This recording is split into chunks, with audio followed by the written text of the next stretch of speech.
Bienvenue à cette deuxième séance et nous attaquons d'entrée de jeu sur le 21e dimanche après la Pentecôte. Quelques internautes m'ont demandé d'essayer de publier ces cours plutôt le vendredi pour que ça leur soit plus utile pour le dimanche. Je m'efforcerai de le faire, mais en ce moment on a quelques ennuis informatiques que nous réglerons bien vite. 21e dimanche. Je vous rappelle notre préoccupation. Nous prenons la liturgie, le propre d'une messe, et nous essayons d'en dégager l'unique message, le contact plus exactement, que la liturgie nous propose entre Dieu et nous pour ce dimanche, pour cette liturgie. Je ne parle pas du contact eucharistique, bien évidemment, je parle du contact de la parole de Dieu qui rentre dans nos intelligences. Le 21e dimanche après la Pentecôte, je vous rappelle comment nous faisons. 1. L'Évangile, que nous lisons attentivement. 2. L'Épître. Et déjà, de ces deux textes majeurs, nous dégageons le message, le contact que nous allons avoir avec Dieu par cette liturgie. Et puis après, nous chercherons dans tous les autres petits textes, offertoire, communion, l'oraison, j'aurais dû la nommer en tête, et puis finalement cet introïte qui coiffe tout de sa grandeur. Alors, pas de blabla, nous attaquons directement. L'évangile de ce 21e dimanche après la Pentecôte, le voici. Saint Matthieu, chapitre 18, versets 23 et 25. Je vais vous le lire d'ailleurs dans la synopse du Père Lagrange, dont le texte est mieux que dans certains missels. Voilà. En ce temps-là, Jésus dit à ses disciples cette parabole. Je vous signale que ces mots que je viens de prononcer ne sont pas dans l'Évangile. Ça, c'est une introduction de l'Église pour introduire à la parabole. C'est très important à comprendre parce que nous allons chercher qu'est-ce qui précède immédiatement, chronologiquement, dans l'Évangile, cette parabole du Seigneur.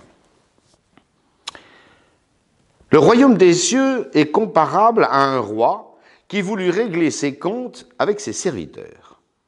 Or, lorsqu'il commençait de régler, on lui en amena un débiteur de 10 000 talents. Cet homme n'ayant pas de quoi payer, le maître ordonna qu'il fût vendu avec sa femme, ses enfants et tout ce qu'il avait, afin que la dette fût payée.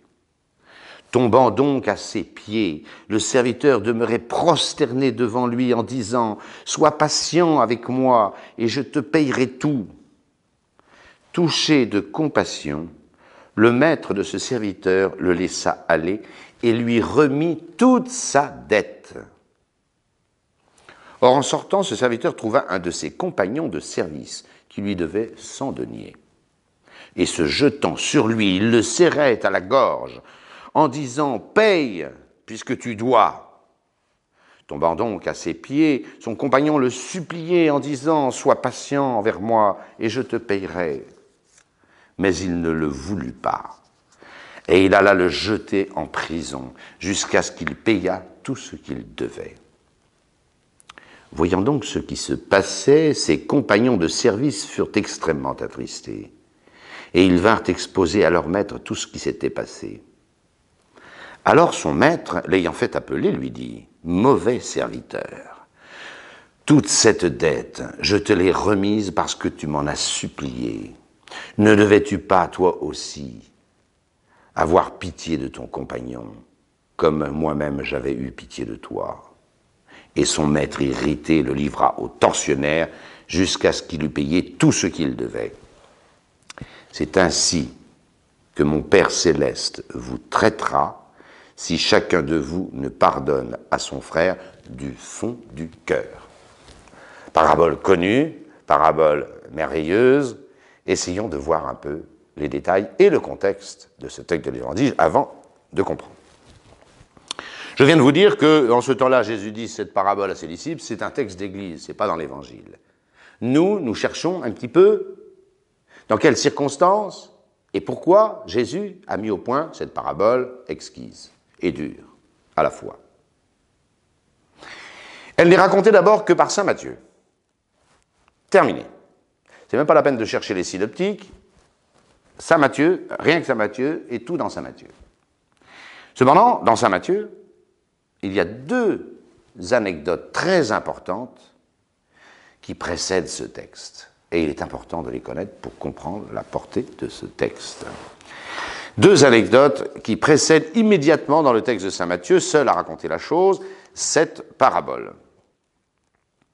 Jésus prêche, on n'est pas au début de l'évangile, Jésus est déjà très connu, très populaire, et a fait de nombreux miracles, et de nombreux discours et de nombreuses paraboles. Et entre autres discours, il fait ce petit texte, peu connu des fidèles, et encore moins par eux appliqué. Si ton frère, Matthieu 18, 15, si ton frère a péché contre toi, reprends-le, entre toi et lui seul.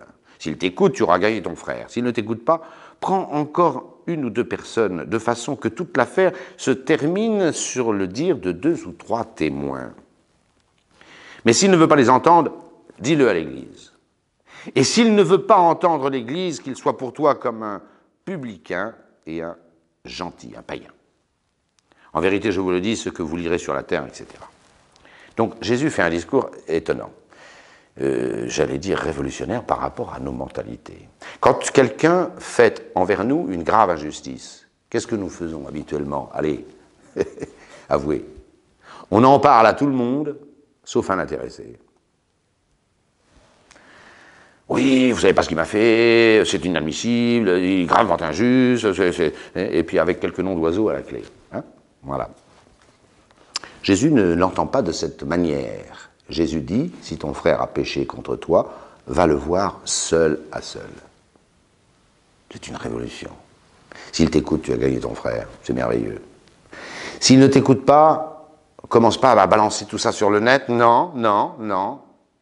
S'il ne t'écoute pas, prends 2 témoins, peu sérieux. C'est une parole de l'Écriture. Toute cause se réglera sur le jugement de 2 témoins. Un seul témoin ne vaut rien. Les latins l'avaient bien compris, testis unus, testis nullus. Un témoin unique ne vaut rien. N'importe qui peut raconter n'importe quoi, et nous ne le savons que trop. Donc avec 2 témoins, tu essayes de gagner ton frère qui a péché contre toi.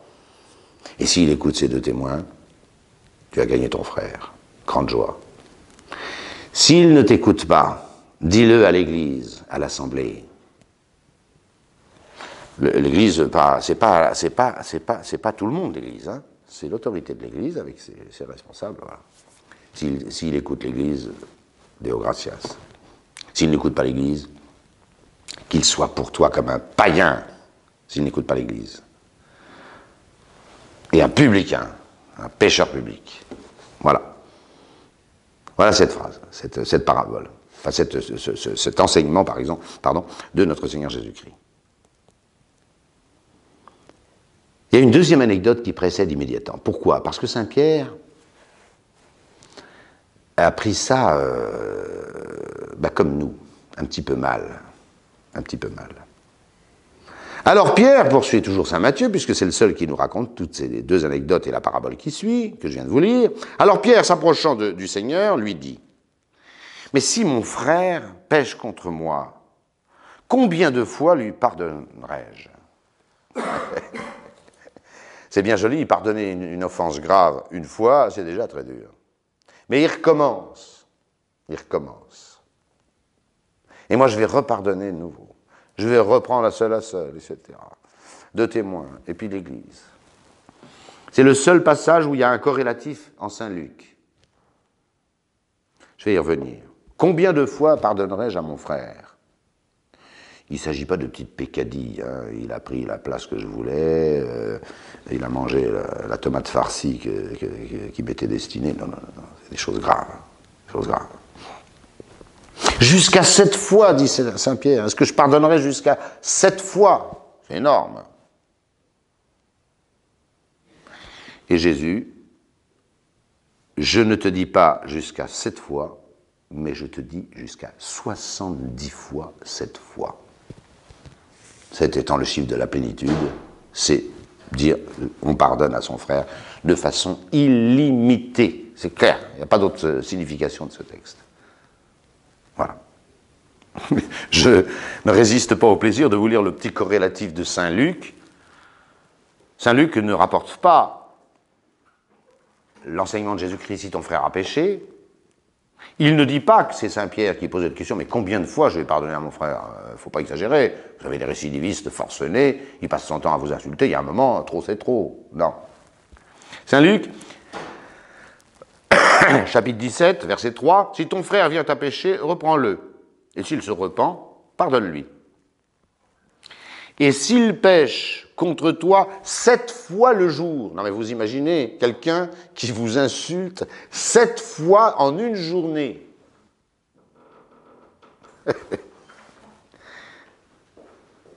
Et qu'il revienne, ah oui, et qu'il revienne à toi en disant « Je me repens », tu lui pardonneras. Je ferme cette petite parenthèse quand même très amusante de Saint Luc, où 7 fois, est-ce que je lui pardonnerai jusqu'à 7 fois, dit Saint Pierre, mais bon, on peut imaginer que c'est pendant un long laps de temps, mais Saint Luc, il force la dose, hein, s'il pêche contre moi 7 fois dans la même journée. Remarquez, quand vous mettez ces deux textes en parallèle, ce que fait le Père Lagrange, ben, il faut pardonner indéfiniment dans le temps, et même 7 fois s'il le faut, dans la même journée. Voilà. Ça, c'est chrétien. C'est chrétien. Et c'est là que Jésus-Christ reprend la parole et énonce ce petit chef-d'œuvre de parabole, comme ce sont toutes ces paraboles. Un grand roi voulut faire les comptes avec ses serviteurs. Quelques petites remarques avant de passer à l'épître. 10 000 talents. Le talent n'est pas une monnaie. Ne croyez pas que c'est une grosse pièce, plus grosse que les autres. Le talent n'est pas une monnaie. Le denier était une monnaie, une pièce où il y avait l'effigie de César. Voilà. Le talent, ça correspond actuellement à nos lingots d'or. Bon. Le talent était l'équivalent en or du volume d'un pied. Oui, d'un pied, vos 2 pieds, là, voilà. Vous voyez un pied, vous le mettez en or, ça fait un talent. C'est déjà énorme. Je ne sais pas combien pèse un pied. Ce que je sais, c'est que le talent grec pouvait monter jusqu'à 25 kilos. Imaginez que vous ayez une quantité d'or de 10 000 fois 25 kilos, si on s'en remet à la mesure grecque. Je n'ai pas calculé, mais il s'agit d'un millionnaire en euros. Hein. Peut-être même d'un milliardaire, je ne sais pas. C'est énorme.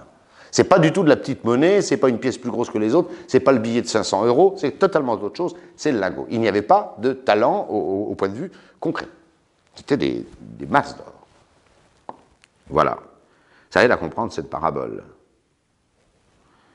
Le denier, c'est l'équivalent d'une journée de salaire. Un ouvrier normal gagnait 1 denier par jour.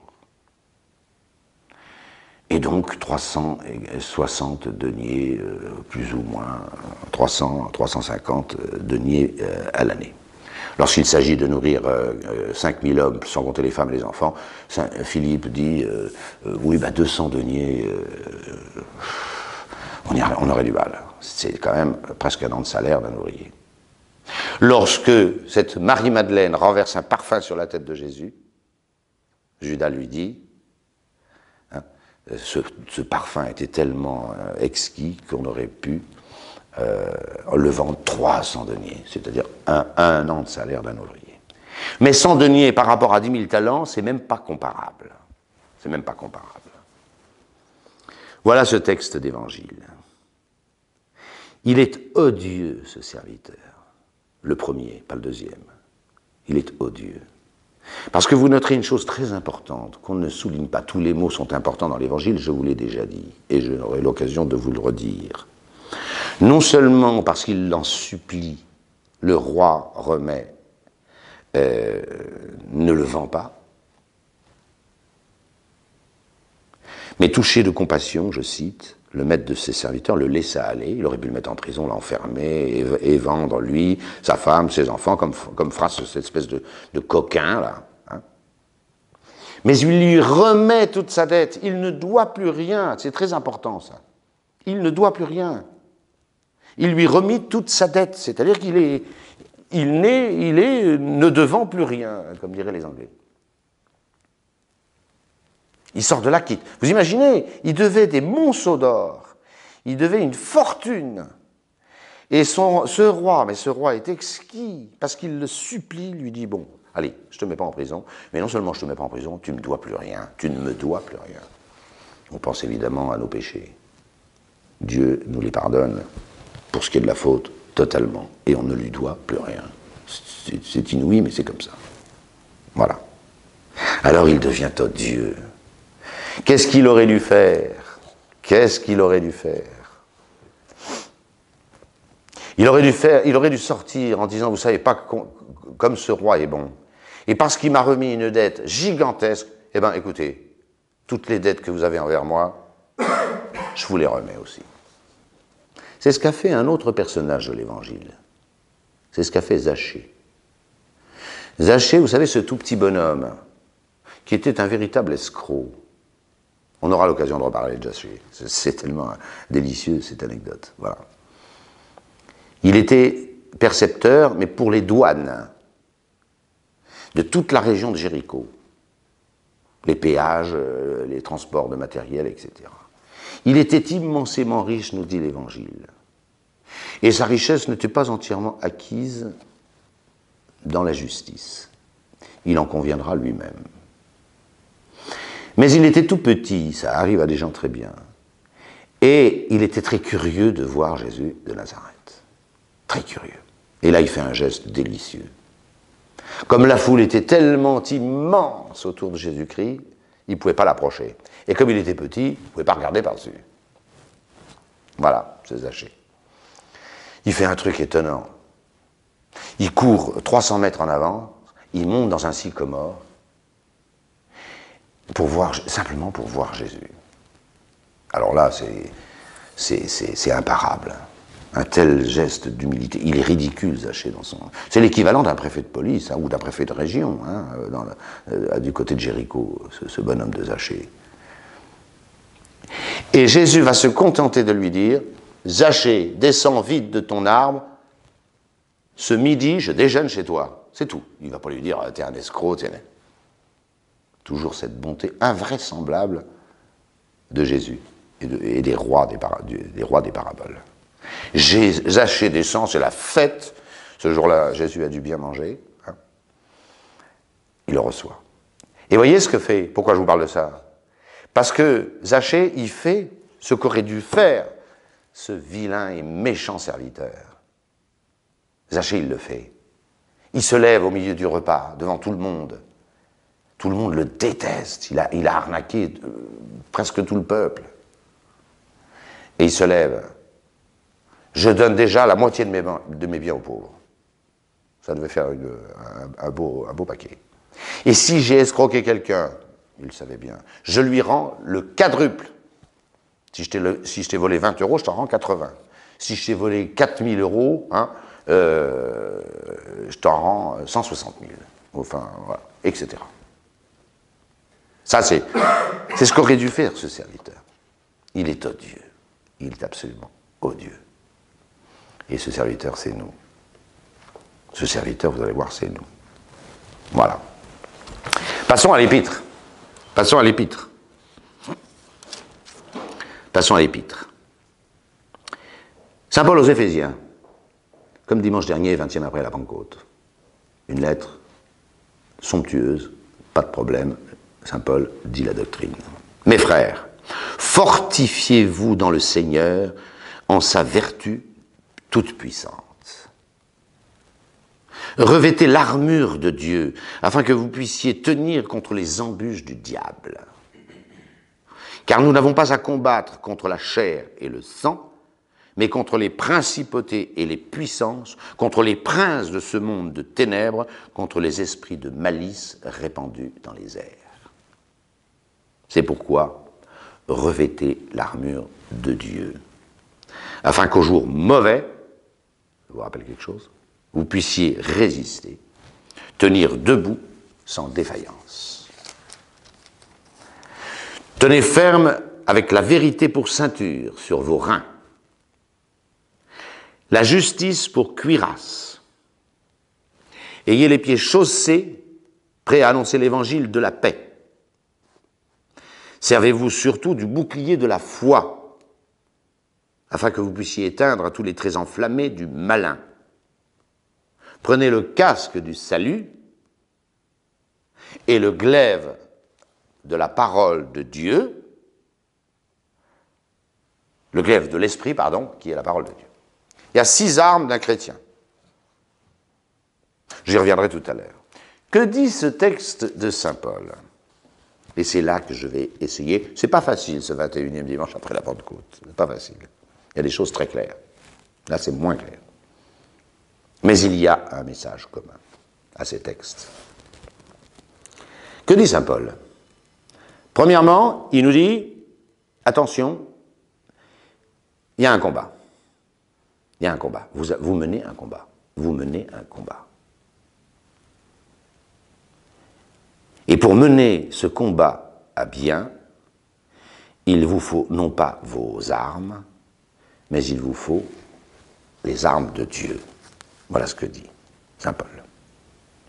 Premièrement, il y a un combat. Deuxièmement, il ne faut pas se tromper d'ennemi. Il ne faut pas se tromper d'ennemi. Important, ça. Vos ennemis, ce ne sont pas la chair et le sang. Vos ennemis, ce sont les diables. La chair et le sang est une expression qui désigne la partie animale de l'homme. C'est-à-dire, les Grecs distinguaient entre le pneuma, l'esprit, la partie supérieure de l'intelligence humaine, et la psyché, c'est-à-dire la forme de l'animal humain. Les passions, l'immédiateté de nos réactions, voilà. C'est la chair et le sang. Tout être humain a de la chair et du sang. Et attention, il faut que ce soit l'esprit, le pneuma, qui gouverne. Voilà. C'est pas contre ça, dit saint Paul, qu'on a à se battre. Il y a ce combat. Dieu sait si saint Paul, il le rappelle souvent, d'avoir à lutter contre la chair et le sang. Notre réaction première dans tout ce qui nous concerne, où notre moi est prépondérant. Bon. Mais c'est pas de ce combat-là. Nous sommes dans un combat. C'est pour ça qu'il va falloir revêtir l'armure de Dieu. Ce combat n'est pas contre la chair et le sang, il est contre les diables. Chez les diables, vous avez toute la même hiérarchie que chez les anges. Pour la simple raison que les anges étaient un corps organique de 3 hiérarchies, par 3 cœurs par chaque hiérarchie. Je ne vais pas faire un cours sur les anges, ça ferait trop. Mais il y a ceux qui sont restés fidèles à Dieu. Et cette hiérarchie et ces cœurs des anges dans ceux qui sont restés fidèles se retrouvent chez les diables. Et d'ailleurs, saint Paul le dit expressément ici. Nous n'avons pas à combattre contre la chair et le sang, mais contre les principautés et les puissances de ce monde de ténèbres. C'est 2 cœurs des anges. C'est les principautés, le 3e cœur de la dernière hiérarchie, autrement dit le 7e cœur, juste avant les archanges et les anges, qui s'occupent des hommes.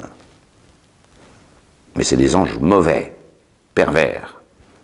Et les puissances de ce monde, les puissances, c'est ceux qui gouvernent les astres et le cosmos. Quand Jésus annonce la fin du monde, les puissances des cieux seront ébranlées. Et c'est pourquoi les étoiles tomberont du ciel une à une. Voilà.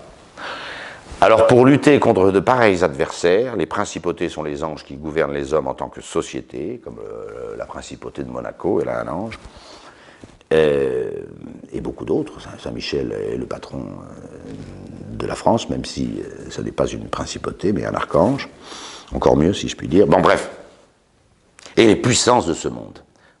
Alors là, ils vont nous jouer de vilain tour. C'est pourquoi, dit saint Paul, si vous voulez lutter, 1, il y a un combat, 2, il ne faut pas se tromper d'ennemi. C'est pas ton prochain, c'est pas celui qui te doit 100 deniers qui est ton ennemi. Commencez à comprendre la jonction. Ton ennemi, c'est le diable, et ses puissances et ses principautés mauvaises répandues dans le monde. C'est pourquoi prenez l'armure de Dieu. Contre de tels ennemis, il n'y a que des armes de Dieu. Ça, il faut le comprendre. 1, il y a un combat. 2, ce combat, c'est contre les mauvais anges, répandus partout et très puissants. Donc, pour combattre, il faut prendre de bonnes armes. C'est d'une logique imperturbable.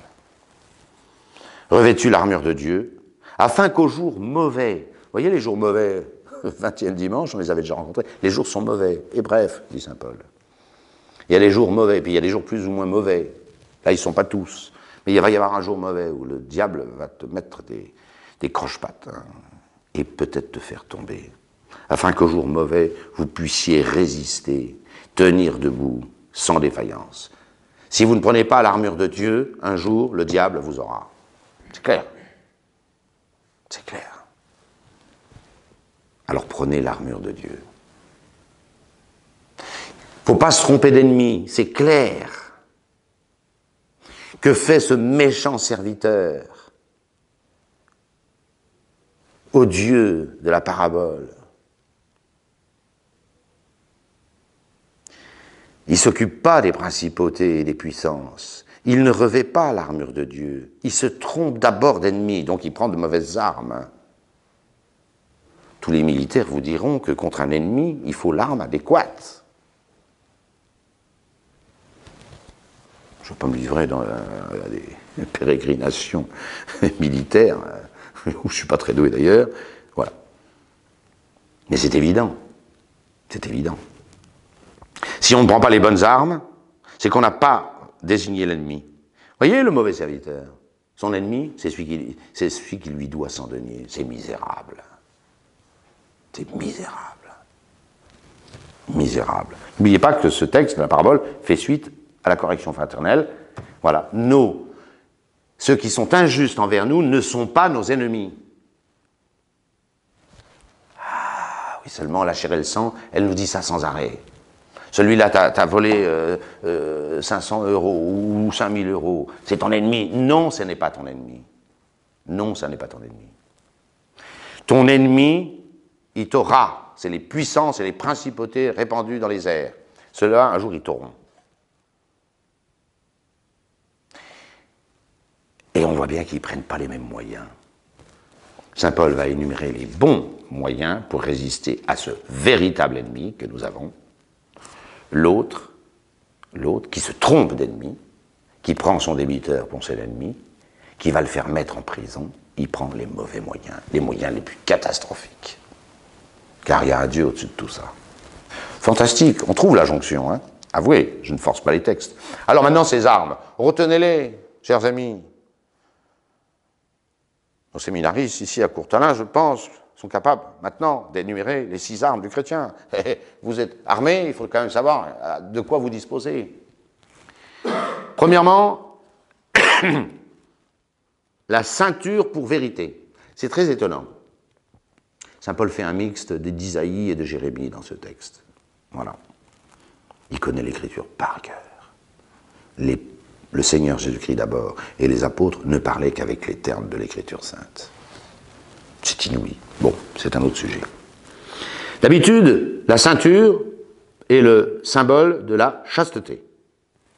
Les reins sont, dans la Sainte Écriture, sont le siège de la concupiscence charnelle, dans tout ce qu'elle a de plus pragmatique, et avoir une ceinture qui tient ça, c'est vivre dans la chasteté, et éviter la débauche.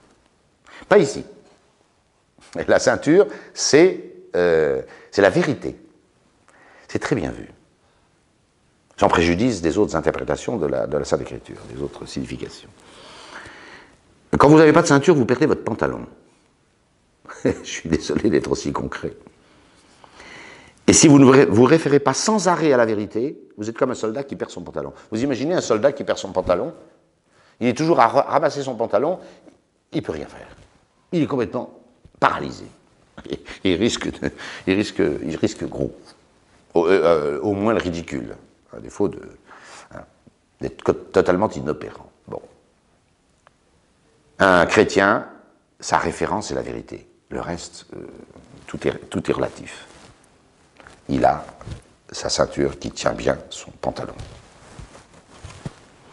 Ensuite, il a la justice pour cuirasse. Ça, c'est un classique de la Sainte Écriture. La justice. Dès que vous voyez un homme injuste, vous savez, il y a un défaut dans la cuirasse. Et les hommes vous l'enverront, j'allais dire, en pleine figure. Voilà, un homme, s'il veut faire le bien, il doit avoir les moyens, cette liberté de la justice. C'est-à-dire qu'on ne puisse pas lui-même lui reprocher un tas de choses, à bon escient. Parce que vous êtes paralysé à faire le bien. Paralysé. Paralysé. Vous êtes un type généreux, vous êtes ceci, vous êtes cela, etc. Mais vous vivez à la colle avec une femme qui n'est pas la vôtre. La cuirasse de la justice, c'est pas bon. Ou l'inverse. Vous êtes parfaitement chaste et vertueux, etc., avec votre femme et vos enfants, mais vous piquez dans la caisse. Ça va se savoir. Et on vous l'enverra au nez. Ou bien vous êtes médisant, et j'en passe, c'est les meilleurs. Ou bien vous êtes coléreux. Et votre cuirasse, votre justice a un défaut. Et c'est là qu'on va vous embrocher. Les pieds chaussés du zèle. Les pieds, les chaussures, c'est pas les pieds là. Les pieds sont légers de ceux qui annoncent la paix, qui annoncent l'évangile. Mais ils sont bien chaussés. Ils sont bien chaussés. Un chrétien est comme Achille, surnommé aux pieds légers. Il va très vite. Il fait le bien facilement. Il est zélé. Il n'est pas lourd. Il n'est pas lourd. Il se déplace rapidement. Dès qu'il y a du bien, il saute dessus. C'est très vrai, ça. Sainte Thérèse d'Avila dit que Dieu préfère nettement des gens encore pleins de défauts, mais qui sont zélés. Parce que quelqu'un de zélé, ses défauts, ça finira par disparaître, ou même, ça ne l'empêche pas de faire le bien, parce qu'il est zélé. Mais vous avez un type qui est à peu près rangé de partout, et qui est lourd, qui n'est pas zélé. Un jour, il va lui arriver de graves ennuis. Et ces graves ennuis, Saint Paul nous a prévenus. Hein. Si vous n'avez pas cette armure, si vous manque une de ces armes, un jour, au jour mauvais, vous ne resterez pas debout. Et vous défaillerez. Et donc, quatrième arme défensive, le bouclier de la foi. Dès qu'on vous baratine, vous mettez la foi. C'est tout simple, le bouclier de la foi. Je prends généralement dans mes sermons, moi, l'exemple de l'évolutionnisme. L'évolutionnisme a fait perdre la foi à des dizaines de millions et de millions de personnes. Parce que si vous pensez que vous descendez du singe, vous pouvez vous comporter comme un singe. Si vous pensez que votre grand-mère était une guenon, je ne vois pas tellement les efforts spirituels que vous êtes en mesure de réaliser. Et c'est très rassurant. Si je descends d'un singe, je finirai comme un singe et j'aurai le sort d'un singe. Genèse, Dieu est le créateur de toutes choses et il a créé tout selon les espèces. Alors Darwin repassera, d'accord? Bouclier de la foi. C'est tout. C'est dit 35 fois dans la Genèse. Avec une minutie, c'est selon les espèces que Dieu a créé toutes choses. Je n'ai pas le fin mot de cette querelle, mais je sais que j'ai le bouclier de la foi et qu'on ne me baratine pas, je ne descends pas d'un singe. Certains y remontent, mais c'est un autre problème. Et enfin, le casque du salut. Si quelqu'un oublie le salut éternel, alors il est idiot. Et saint Paul le dit clairement dans une autre épître. Si nous n'avons d'espérance dans le Christ que pour cette vie, nous sommes les plus malheureux de tous les hommes. Mais c'est évident. Pourquoi faire tant d'efforts si on va finir comme une bête? S'il n'y a pas de vie éternelle, s'il n'y a pas d'au-delà, c'est le casque du salut. C'est au-dessus de nos têtes. Au-dessus de nos têtes, il y a la vie éternelle. Si tu n'as pas ton casque, tu prends un mauvais coup. Si on perd l'ordination, l'axe de la vie éternelle, on prend un mauvais coup. On tombe dans l'activisme, le social, l'humanisme, tout, voilà, c'est fini. Et puis enfin, le glaive de l'esprit. Un chrétien a une arme offensive. Il ne s'agit pas de trouer les corps, il s'agit de percer les âmes. Saint Paul dit dans l'Épître aux Romains que ce glaive de la parole de Dieu cette parole de Dieu, plus exactement, est un glaive à deux tranchants qui coupe jusqu'au moelle, aux charnières de l'esprit, pneuma, et de la morphée, cette chair et ce sang. Et c'est une arme redoutable quand on sait la manipuler. Et la parole de Dieu, elle est où? Elle est là, dans la Sainte Écriture. C'est la seule. Est-ce qu'un chrétien est totalement sur la défensive? 5 armes défensives? Non, parce que quand vous vous battez, vous ne vous occupez plus que de votre glaive. On pourrait dire un chrétien, c'est quelqu'un de très... tout cuirasse, casque, chaussures, ceinture et tout ça. Non, non, non, non, non. Quand vous vous battez, vous pensez pas à votre casque, vous pensez pas à votre cuirasse, vous pensez pas à votre ceinture, enfin, hein, vous pensez à votre glaive. Il faut bien le manipuler. Glaive de la parole de Dieu. Alors, la jonction, avant de passer au texte mineur, très rapidement, la jonction est faite. 1, il y a un combat. 2, l'ennemi est très précis. 3, pour avoir les bonnes armes, il faut avoir les bonnes armes contre cet ennemi très précis. Il y a quelque chose de guerrier dans ce dimanche. Et voyez le côté catastrophique de l'autre. Du mauvais serviteur. Vous pouvez prendre toutes les armes, il n'en a aucune. Il n'en a aucune. Voilà. C'est pas la vérité qui compte. La vérité, c'est qu'on lui a remis 10 000 talents et qui fait mettre en prison son copain qui lui doit 100 deniers. Ce type est en dehors de la vérité. C'est un monstre. Sa justice. Où est sa justice? De faire mettre en prison. Aucune justice. Le zèle, il avait l'occasion, s'il avait fait comme Zachée, de faire un bien fou dans la maison de son maître, en remettant toutes ses dettes. Et il était gagnant encore. Aucune justice. La foi, la foi, c'est comme le roi qui va juger de tout. Et il sait bien que ça va retourner aux oreilles du roi. Il aurait pu dire, bon, écoutez, ça me coûte, je ne suis pas généreux, mais voilà. Aucune foi. Le casque du salut ne pense pas à son salut éternel. Le roi, c'est Dieu dans les paraboles. Hein. Il a complètement oublié que sa mission première, c'était de plaire à son roi. Et en plus, c'est facile quand il vient de lui remettre 10 000 talents. Quand aux seules paroles qu'il prononce, ce n'est pas les paroles de Dieu, il le prend l'autre au callback, excusez-moi, et il le suffoque jusqu'à ce qu'il veut tout rendre et il le fait mettre en prison, lui, sa femme et ses enfants, et tous ses biens, il les vend. Voilà. Alors après, vous allez comprendre les petits textes.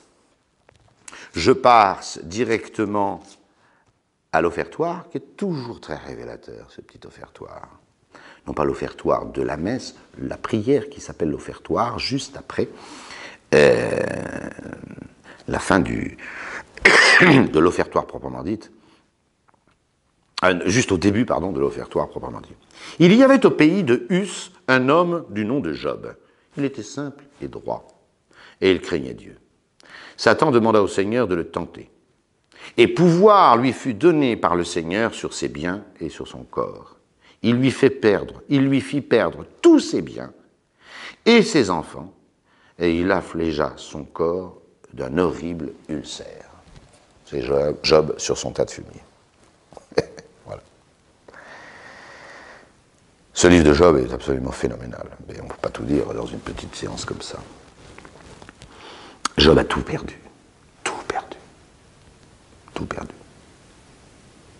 Il n'a plus rien. Job était un homme extrêmement saint, qui offrait des sacrifices pour le cas où ses enfants viendraient à pécher. Il avait une femme apparemment sympathique, et peut-être même belle. Il avait des enfants en pagaille, tous fidèles, tous comme lui. Des troupeaux à ne pas savoir qu'en faire. C'est d'ailleurs Dieu, si je puis dire, excusez-moi, qui va mettre la pagaille. Si vous lisez bien les premières lignes du livre de Job, c'est Dieu qui vient trouver Satan et qui lui dit, ce dialogue est phénoménal, Dieu s'adresse à Satan. Tu as vu mon serviteur Job? Ah, il est bien, il est bien. Là, les autres, tu les balades, mais celui-là, il est comme ça. Satan de répondre, bah alors, attends, hein? Mais t'as vu tout ce que tu lui donnes? Il a tout. Servir Dieu dans ces conditions, trop facile. Trop fastoche. Trop fastoche. Eh bien, Dieu persiste. On ne fait jamais reculer Dieu, hein, jamais. Dieu persiste, il dit, bon, eh bien, puisque tu crois que Job me sert parce que je le comble de bien, ben, je te permets de les lui enlever. Et voilà. Alors, c'est la catastrophe, tout brûle, tout. Enfin, je ne vais pas vous raconter tout ça. Jusqu'à sa femme, qui était assez sympathique au départ, qui se fiche de lui. Hein. Parce qu'il y a 2 séances, on lui enlève d'abord tous ses biens, il perd tous ses troupeaux, etc. etc. Et puis, y compris sa femme et ses enfants qui meurent écrasés. Enfin, c'est l'horreur, l'horreur. Et Dieu revient voir Satan. T'as vu? T'as vu mon serviteur Job? Il est toujours comme ça. Comme ça, il prend les bonnes armes. Il continue de me bénir, alors qu'il a tout perdu. Ouais, dit Satan, c'est bien joli. Il a perdu tous ses biens, d'accord, mais il est encore en bonne santé. Et quand la santé va, tout va. Hein. Ah ben alors vas-y. Et des ulcères partout, il se gratte sur son tas de fumier, ses ulcères avec un tesson de bouteille, enfin c'est l'horreur. Et sa femme, bien au départ, se fiche de lui. Ça t'a servi à quoi? Tu la vois celle-là, hein? Ça t'a servi à quoi de servir Dieu? Regarde comment t'es, hein? Et elle l'incite au blasphème. Ses amis ne sont pas plus tendres, même s'ils sont plus civilisés que cette femme acariâtre et pénible, et primaire et imbécile, mais ils essayent de lui faire dire que pendant ces 50 chapitres du livre de Job, est-ce qu'il a bien raison de continuer à bénir Dieu avec tout ce qu'il a. Voilà. Il y a de la guerre dans ce dimanche 21, il y a les bonnes armes, et puis il y a de l'argent aussi. On n'a pas besoin d'argent pour servir Dieu. On n'a pas besoin d'argent. Car Dieu nous remet à tous une dette de 10 000 talents. Nous sommes des pécheurs et le péché est grave, parce qu'il s'adresse à Dieu précisément, et nous sommes tous acquittés. Alors vous comprenez que l'exemple de Job, là, tombe à pic. Job a tout perdu, et il bénit Dieu. Et ce serviteur infâme, j'allais dire infect, a tout gagné, et il reste odieux. Le contraire de Job, exactement. Vous comprenez la parenté étonnante de ces textes. Et la communion. Mon âme attend votre salut. Il a le casque celui-là. Hein. Et mon esprit repose sur votre parole. Il a la foi, le bouclier de la foi. Quand me ferez-vous justice de mes persécuteurs? C'est moi qui vais m'occuper de mes persécuteurs, les serrer à la gorge et les faire mettre en prison? Non, c'est Dieu qui s'en occupe. Moi, j'attends votre salut. Mon espoir, il repose sur la parole de Dieu. Il a toutes les armes. Mes persécuteurs, ceux qui me font injustice, sur injustice, 7 fois le jour, c'est pas mon problème, c'est le problème de Dieu. Les impies me persécutent, aidez-moi, Seigneur mon Dieu. Et après, vous avez l'oraison, c'est très cohérent tout ça, hein, quand on regarde de près. Vous avez l'oraison, qu'est-ce qu'elle demande, l'oraison? C'est la seule prière, enfin, c'est les 3 prières, je ne vais pas redire, bon. Nous vous en prions, Seigneur, gardez votre famille avec une tendresse incessante, afin que, sous votre protection, elle soit libre de toute adversité et se dévoue sans nom dans les bonnes œuvres. C'est le résumé de l'épître, si vous regardez bien. C'est sous la protection de Dieu qu'on est tranquille. C'est pas sous notre protection. Il ne faut pas se tromper ni de combat ni d'armes. Je l'ai déjà dit, j'y reviens pas. Et ainsi, sous la protection de Dieu, avec les armes de Dieu, pour le combat pour Dieu, et contre les adversaires, les puissances et les principautés, alors on est libre de toute adversité. Mes ennemis, c'est pas moi qui m'en charge, c'est Dieu. Ah, si on pouvait se mettre ça dans la tête. Ça, c'est de la vie spirituelle, hein, c'est pas de la politique. Ne mélangez pas tout. C'est la vie spirituelle d'un chrétien. Et ainsi, on peut se dévouer sans limite aux bonnes œuvres. Le zèle, les pieds chaussés du zèle de la paix. Et puis, pour finir, cet introïte, comme tout introïte, magistral, supérieur, grandiose, je dirais. In voluntate tua domine universa sunt posita. Excusez-moi du latin. Seigneur, toutes choses sont soumises à votre pouvoir, et nul ne peut résister à votre volonté. Le roi de la parabole reste le grand maître. Il est majestueux, majestueux.